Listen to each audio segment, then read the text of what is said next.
Bienvenidos y bienvenidas a esta serie realizada por la dramaturga y directora Ruth Rubio sobre la autora británica Sarah Kane. Colaboramos con este proyecto cediendo nuestra humilde plataforma para darle cabida a esta serie titulada Los 9 de la Kane.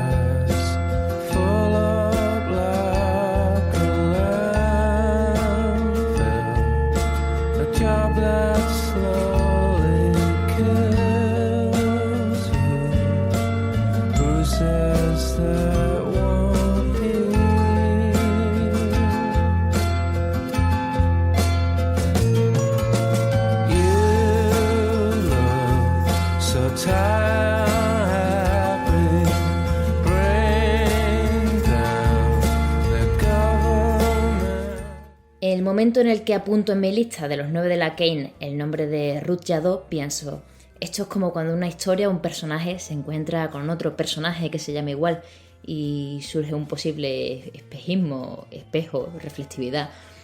Ruth Jadot estuvo en el memorial que se le hizo a la autora en Londres. Me emociona escuchar su relato, cómo del teatro fueron a una iglesia que había enfrente, donde había una cripta y una barra de bar, donde había lápidas por mesas y la gente bebía, recordando a la autora. Ruth Jadot aprendió con Sarah Kane a no esquivar la crueldad, sino a mirarla de frente. Cuando Ruth se acerca a la obra de la autora, plantea que no se puede separar a la obra del artista. Ahí estamos de acuerdo. Y concretamente plantea que no se puede separar al artista de su final, de su suicidio. Y es ahí donde nos convertimos en criaturas antitéticas. En eso consistía nuestro espejo, y en verdad eso me encanta. Después de hablar con Ruth, pienso, lo mismo estoy demasiado empeñada en evitar el filtro del suicidio cuando me acerco a la obra de Sarah Kane. ¿Por qué trato de convencer a todo el mundo todo el rato de que Sarah Kane es la autora que más afirmaba la vida? Y estas dudas que me surgen tras hablar con Ruth me recuerda a una entrevista de Simon Huddleston a James MacDonald.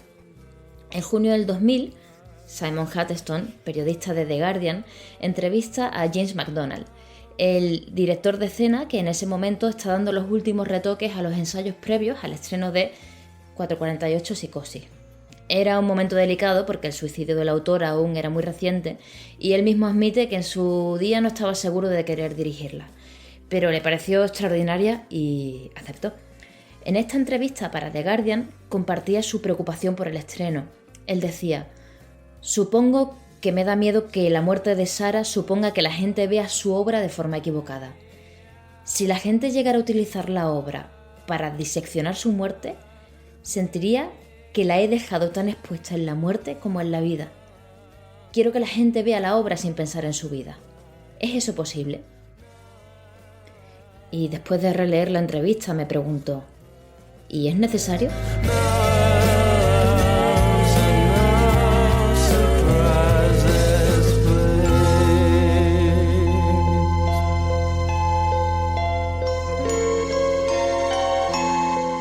Pues nada, buenas tardes, Ruth.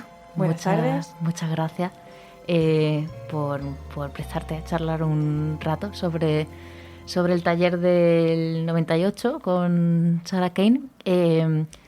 Voy a empezar preguntándote qué edad tenías, qué andabas haciendo por aquel entonces, qué te traía por Sevilla. Vale, pues en el 98 tenía 24 años. Uh-huh. 24, sí, 24. Había conseguido una beca en el Centro Andaluz de Teatro a partir de presentar una obra de teatro a un concurso. Y bueno, estuve 2 años y bueno, estaba dedicándome un poco a la dramaturgia. Uh-huh. ¿Conocías a Sarah Kane antes de hacer el curso con ella? No. Yo la conocí por primera vez cuando hice el curso. Uh-huh. No sabía de su existencia antes. Y bueno, sin embargo, sí que tuviste, ¿no?, la posibilidad de leer sus textos antes de que ella viniera, ¿no? No. Ya nosotros yo lo que leí de ella fue lo que me entregaron en el curso, que fue un texto traducido. Uh-huh. Y luego dos en inglés. Y como te estaba comentando antes, que le dediqué mucho tiempo a la traducción, involucré al que ahora es mi marido, que entonces era mi novio, y dedicábamos muchísimas horas a la traducción porque a él le gusta mucho el inglés y bueno, pues se prestó a echarme una mano. Claro, me decías antes, ¿no?, que querías de alguna forma mantener la esencia de... Hombre, pues porque la traducción, las palabras pueden significar muchas cosas. De hecho, hoy, buscando un poco de información sobre ella en Facebook, porque claro, es que como hace tanto tiempo, digo, tampoco sé qué me va a preguntar, y además que como yo no me involucré mucho en averiguar quién era ni a qué se dedicaba, sino que me centré solamente en sus textos, que fue lo que realmente me apasionó en ese momento, pues no, vamos, por eso me he metido. Y metiéndome he encontrado que una de las obras que nosotros habíamos traducido como purificado o curado, que es la de Cleansed, la traducen como limpio. Y digo yo, esto no es así. Pues con eso, primero porque ahí hay una confusión, ¿no? Se han equivocado de palabra, pero hay veces que al traducir existen matices y existen varias palabras para una misma, ¿sabe?, para un mismo lexema. Entonces no sabes qué intención tienen en esa página, y tienes que a lo mejor terminar de leerla para saber luego concretar qué intención tiene el autor en esa frase, ¿no? ¿Y qué recuerdas de leer aquellos textos antes del taller? Bueno, fue durante el taller. Fue durante el taller. Lo que pasa que bueno, a mí lo que me llamó la atención fue su lenguaje directo. Luego la elección del vocabulario, que era las palabras estaban muy seleccionadas, que había mucho ritmo en la escena, que los personajes estaban todos muy contenidos, y luego la crueldad que había, ¿sabes? Su forma de ver el mundo me llamó mucho la atención, porque apenas había esperanza en su obra, era todo muy, muy oscuro, ¿no? Entonces, por la edad que tenía, todavía que no has acabado, ¿sabes? Dicen los psicólogos que la adolescencia no acaba hasta los 25 años. Entonces, yo todavía estaba en mi fase adolescente. Y bueno, ella tenía 27 años o 28, porque falleció unos meses después, y falleció con 28 años. Pero parecía que ella no había superado la adolescencia, ¿no? Por lo menos los textos que me llegaron a mí era la de un adolescente luchando con el mundo constantemente, ¿no? Se veía como que el mundo era muy cruel, había mucho dolor, y todos los personajes eran muy inocentes y a la vez tenían una mala leche reconcentrada impresionante, ¿no? Sí, de hecho, justo como dices, ella decía precisamente que ella estaba así porque le dolía demasiado todo lo que estaba pasando en el mundo y no podía disociarse de lo que estaba pasando. Era que estaba constantemente conectada con la barbarie, ¿no? Sí, bueno, yo una vez, cuando una de las veces que salimos del curso, que fuimos a cenar y tal, y venía mi marido conmigo, le preguntó que por qué había tanto sexo y tanta violencia en sus obras. Y ella dijo que porque existía. Claro. Y que lo que existía había que mostrarlo. Bueno, pues yo creo que hacía una especie de teatro social, ¿no? Que era una especie quería hacer una denuncia, y era su forma de hacerlo. Totalmente, teatro social y teatro político, en tanto que de alguna forma invita al espectador a tomar partido, ¿no? Puedes no estar de acuerdo. Sí, bueno, yo es que, verá, como tengo un poco de deformación profesional, de que como ya sé el final, entonces parece que hago como ya sé el final, pues entonces llego a otra conclusión diferente que en ese momento cuando yo estaba haciendo el curso.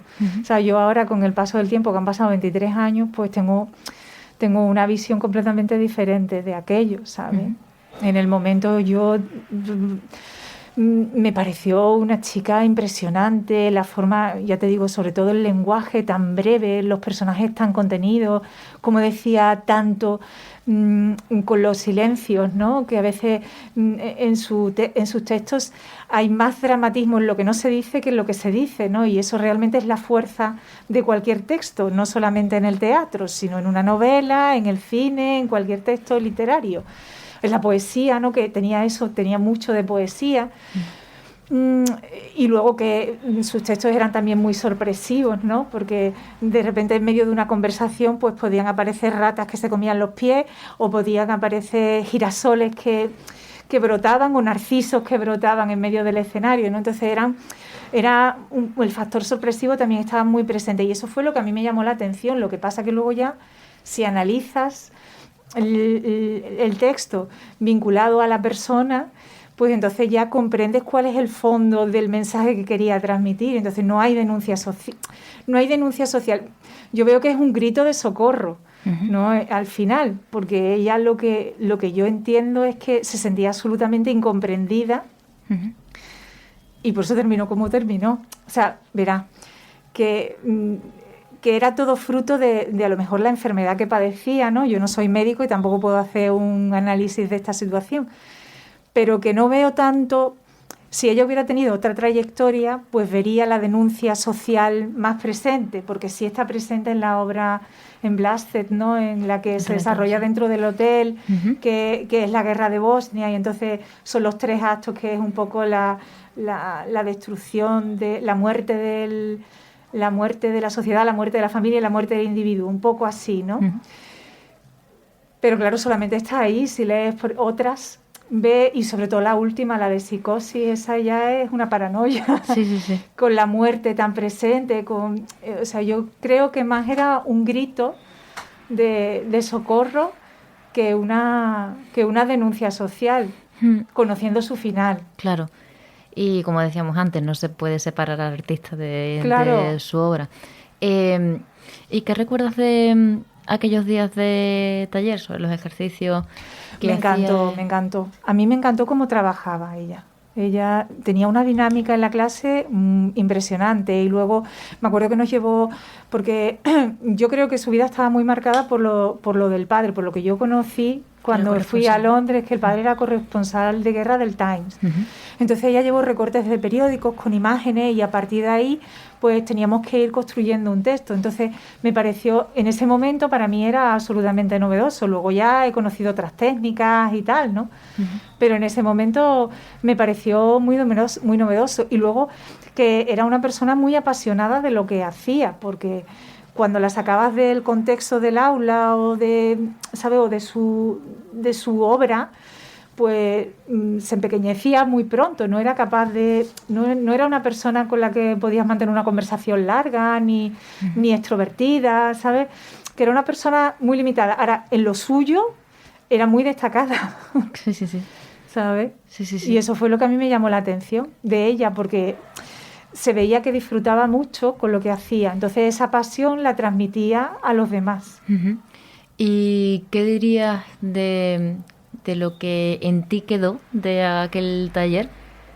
De aquello que te llevaste contigo, ¿qué sigue a día de hoy contigo y con tu escritura y con tu manera de representar? Porque al final pues yo creo que mucho. Yo creo que mucho, porque a mí me marcó mucho ella. Por eso, por su oscuridad, por su forma de desaparecer, porque para mí fue una sorpresa grande, porque además cuando yo estuve en Londres a mí me dijo la directora del Royal Court Theatre que ella me había propuesto para una beca y que ella quería que yo estuviera allí. Entonces a mí ¿sabes? Yo había tenido mucho feeling con ella durante el curso y había dedicado mucho tiempo a traducir su obra y todo, y entonces me había llegado dentro, y la forma en la que se fue me marcó. Luego pues me quedó la crueldad, que muchas veces pues nos la saltamos, ¿sabes? Cuando nos ponemos a escribir nos centramos a lo mejor en salvar a los personajes porque nosotros queremos salvarnos, y no nos centramos mucho en la crueldad, y muchas veces es necesario también hablar de eso, de la crueldad. Luego el tema del trabajo con las imágenes y todo eso, también yo funciono muchas veces así, que voy cogiendo recortes de periódicos, y de hecho la novela en la que estoy trabajando ahora ha sido a partir de una noticia de la prensa. Pero vamos, que ya no tendrá nada de novedoso cuando salga, porque empecé a escribirla hace 4 años ya casi, a ver si la termino. Y nada más, bueno, eso yo me parece suficiente, y que me hizo ir a Londres. Sí, justo te iba a preguntar, cuéntame un poco sobre cómo fue Tu viaje a Londres y cuando fuiste allí, que me has contado un poco y demás, que estuviste en su velatorio también. Sí, bueno, fui al memorial, me llamaron para ir al memorial. Hombre, a mí me sorprendió muchísimo cuando me llamaron porque yo pensaba que era el último mono y cuando me llamaron para decirme que querían que yo fuera en representación del Centro Andaluz de Teatro, pues digo, pues yo qué sé, ¿no? Algo le ha pasado a esta chica conmigo. Y bueno, pues iba tocada porque verás que yo había perdido amigos que se habían suicidado por una sobredosis, ¿sabes? Pero yo no sabía que ella estaba enferma. ¿Sabes? Era una persona de trato personal un poco rara, pero era una persona... Pero tampoco había estado con ella tanto tiempo, que había sido un curso de 10 días o menos. Entonces me sorprendió. Y bueno, pues cuando llegué, yo había estado en Londres una vez nada más por un viaje relámpago y pues para mí era la primera vez que iba allí. Y bueno, pues paseamos por Londres, luego fuimos al memorial. Bueno, me recogieron en una limusina. Claro, que yo ya aluciné porque había una persona en el aeropuerto con el clásico letrerito, me recogieron en una limusina, me llevaron a la residencia. Al día siguiente, ese mismo día o al día siguiente fue lo del memorial. Y bueno, fue en un teatro que no me acuerdo, pero fue donde están todos los teatros en el centro de Londres, igual que la Gran Vía, pues allí están todos los teatros, entonces fue en un teatro. Habló gente, pero yo no conozco, es que es lo que a mí me llamó la atención de que me llamaran a mí, porque yo no conocía ni quién es, o sea, yo estando allí en el teatro conocía a la persona que era como su mentor y que era un dramaturgo muy importante, gente muy, muy representativa del mundo de la dramaturgia inglesa y americana y norteamericana. Y yo, claro, para mí era como chino mandarín. Y luego de allí, pues nos fuimos a una iglesia que había enfrente, que era donde se celebraba como una especie de recepción, ¿sabes? Que te daban una copa. Y a mí me llamó muchísimo la atención, porque era una cripta y había un bar y luego las mesas eran lápidas con los nombres de las personas fallecidas. Entonces era un ambiente muy, muy tenebroso. Y yo fui con 2 personas de la residencia que eran alumnos del Royal Court Theatre y los 2 hablaban español. Entonces eran los que me iban llevando y allí estaba su padre. Sí. Y se hablaba mucho del enfrentamiento que tenía con el padre y entonces aquel día pues ellos lo señalaron mucho como diciendo, míralo, ahí tomando una copa y es que realmente no le importa. Y el pobre hombre yo supongo que llevaría la procesión por dentro. Porque pues sí. Si yo que no la conocía de nada estaba afectada, claro. Y ya está, pues no mucho más, porque hablaron de ella y hablaron de ella con mucha grandeza. O sea que bueno, que no solamente me había marcado a mí, sino que cuando yo llegué allí me di cuenta de quién era realmente, ¿no? Y nada, para despedirnos, me gustaría proponeros un ejercicio que sé que ella os propuso, porque me lo han chivado, que es preguntaros qué canción es la que va a sonar en vuestro funeral. Hombre, bueno, yo cada vez que oigo Radiohead me acuerdo de ella. Sí, ella era muy fan de Radiohead. Siempre. Sí. De hecho, yo en la facultad hubo un trabajo que utilicé, uno de los temas que ella utilizó en el curso, que lo utilicé para poner... Pues yo en el mío supongo que algo alegre. Sí. Sí, pues algo de los Beatles, seguro. Sí, no sé, algo de los Beatles. No sé cuál, pues yo qué sé. All We Are Saying, por ejemplo.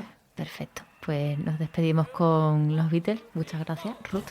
Y nada, que vaya muy bien. Vale, muchas gracias a ti.